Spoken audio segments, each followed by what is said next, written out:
Sup shredders, my name is Logan aka Spartans and welcome to NSP Reviews, where today we have ourselves a track from an act named Bruce Jackson titled Where Do We Go? And if we switch over to here, we have ourselves a track on the screen on Spotify. We're going to listen through it from start till finish and we're going to hear what we think. Let's go with Where Do We Go? It's kind of dope with the guitar riff, the bass, and the keys and synths parts. All those... that lo-fi vibe to it. When you wake up and you see it alive, you know. When you wake up and This is kind of unconventional.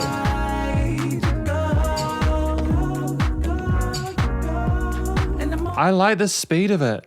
I like the pace of it, man. It's kind of catchy because of that. It's got a nice sort of interesting softness to the percussion. With these clean vocals, this kind of breathy style there, it's gorgeous. Morning, you get it right. Where do we go from here? Gotta keep moving along. Where do we go from here? Like freeform structure of the chorus.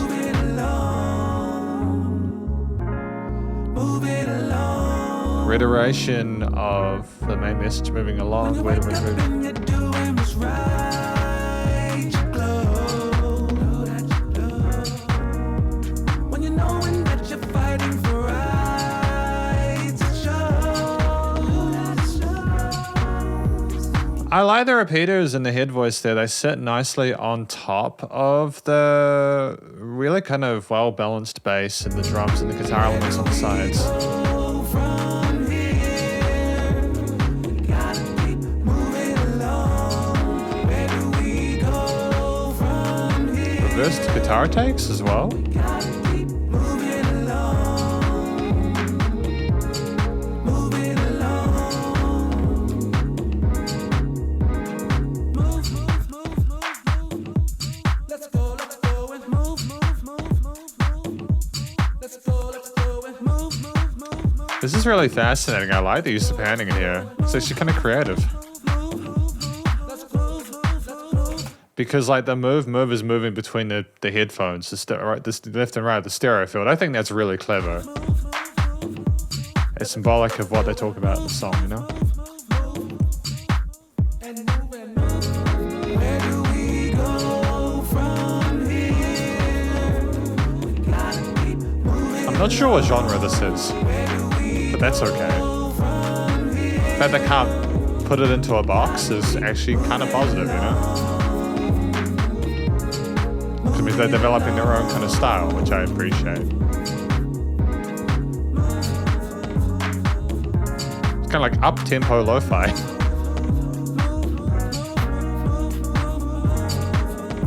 Okay, like at this point though, I would say that maybe the move are just a little bit loud. It would have been nice just to have had the vocals just kind of stop before the outro, just to allow the instrumental bits to kind of fade us out.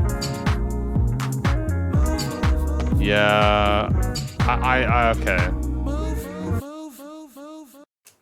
Yeah, that was a little bit blunt. I'm not gonna lie how that finished, which is a shame because I was really vibing with it up until that point. I understood that they were trying to do something sort of like unique here and really kind of emphasize the movement part. But this is the conclusion of my review of Where Do We Go by Bruce Jackson. What did I think this track is about?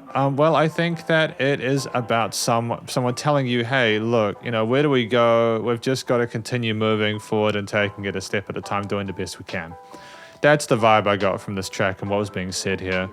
It was relatively minimalist with the variation and like explanation of the story. You know, there weren't a lot of like wild sort of like lyrical passages here, but I kind of appreciate that. Simplicity makes it more easy to sort of absorb, especially with the move part there that's gonna be stuck in my head for the rest of the day at the end there.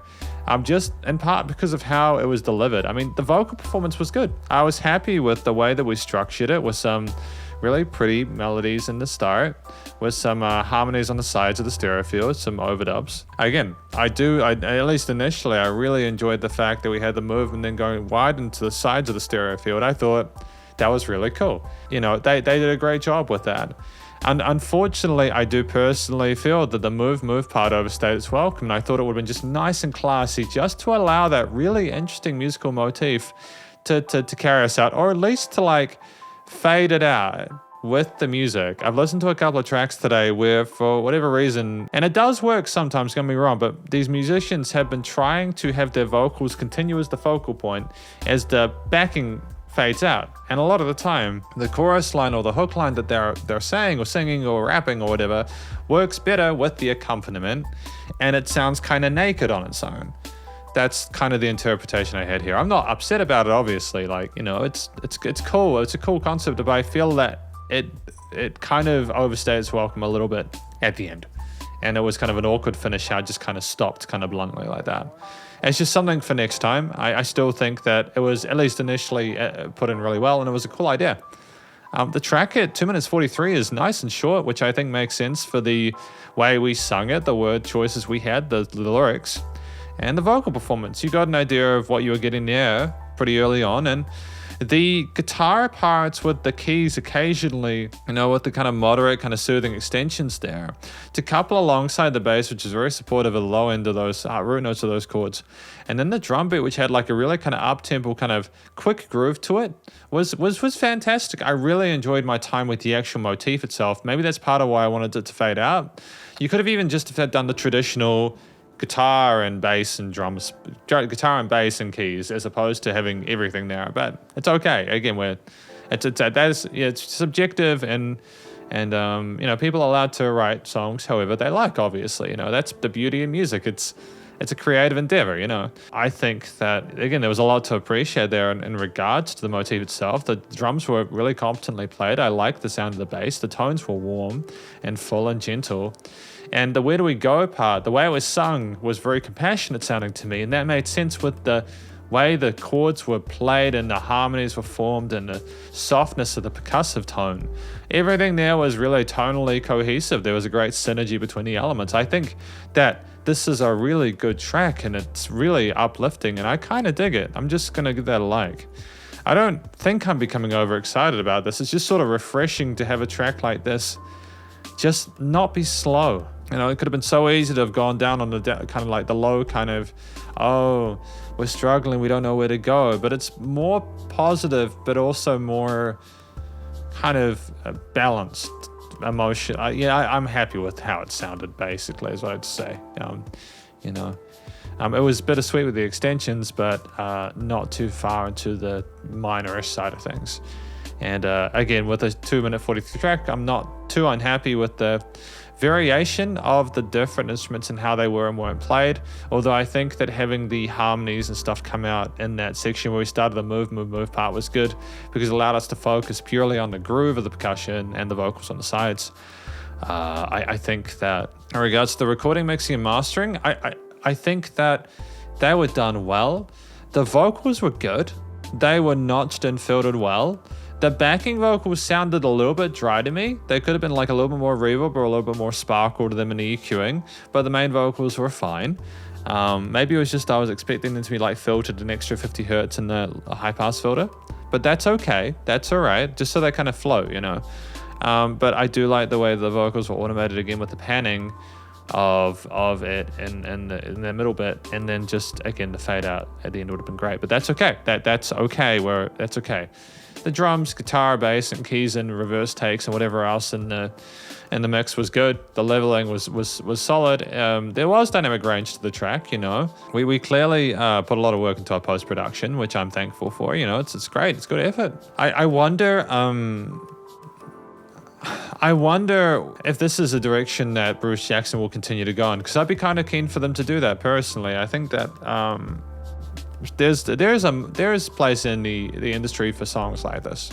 You know, it was nice and loud without pumping. Yeah, there was dynamic range to it. It didn't sound like it was thrashing itself against the ceiling. And it was nice and wide in the stereo field, with again lots of movement there when it needed to be as per the song. And I mean, that's effectively my review of this track, Where Do We Go by Bruce Jackson. Hopefully you enjoyed it. If you did, please do go check out their various social medias and their Spotify page, and stay cool and stay safe, and please remember to support your local musicians and artists at this point in time, as they help more than ever with all the crazy stuff going on in the world, and I'll catch you in the next review. Spider hands out.